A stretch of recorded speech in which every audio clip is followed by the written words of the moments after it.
আওয়ামী যুবলীগ তারা নিষিদ্ধ সংগঠন হিসেবে সাতক্ষীরায় তারা বিক্ষোভ মিছিল করেছে। তারা বাংলাদেশে 1581 জন ছাত্র জনতাকে নির্মমভাবে হত্যা করেছে।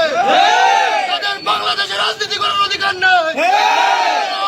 তারা যদি সাতক্ষীরার মতো জায়গায় মিছিল করে আর প্রশাসন যদি নাকে তেল দিয়ে ঘুমায়, ছাত্র জনতার এই রক্ত বিলীন হয়ে যাবে। সুতরাং তারা মনে হয় থানা মামার বাড়ি শ্বশুর বাড়ি পেয়েছে, জামাই আপ্যায়ন হয়ে সেখান থেকে বেরিয়ে আসছে। প্রশাসনের দৃষ্টি আকর্ষণ করছি, 24 ঘন্টার মধ্যে লুকিয়ে থাকা ফ্যাসিস্টদেরকে যদি গ্রেফতার করা না হয়, আমাদের আন্দোলন চলমান থাকবে।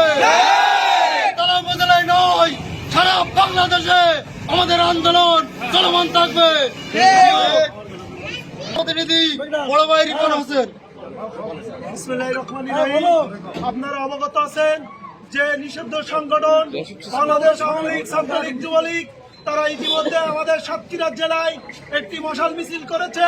আমি শুধু বলতে চাই, ছাত্রলীগ নিষিদ্ধ সংগঠন, তারপরেও যদি আজকে প্রোগ্রাম করে, প্রশাসন কি নাকে তেল দিয়ে ঘুমাচ্ছে?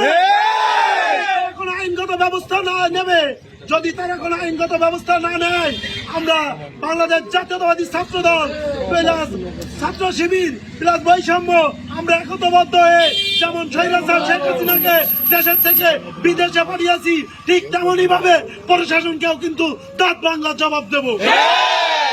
আমি এই প্রোগ্রাম থেকে বলতে চাই, প্রশাসন আপনারা এই আইনগত ব্যবস্থা নেন এই নিষিদ্ধ সংগঠনের পক্ষে বিপক্ষে, না হলে কিন্তু ছাত্র জনতার রক্তের সাথে বেইমানি করা বলবে।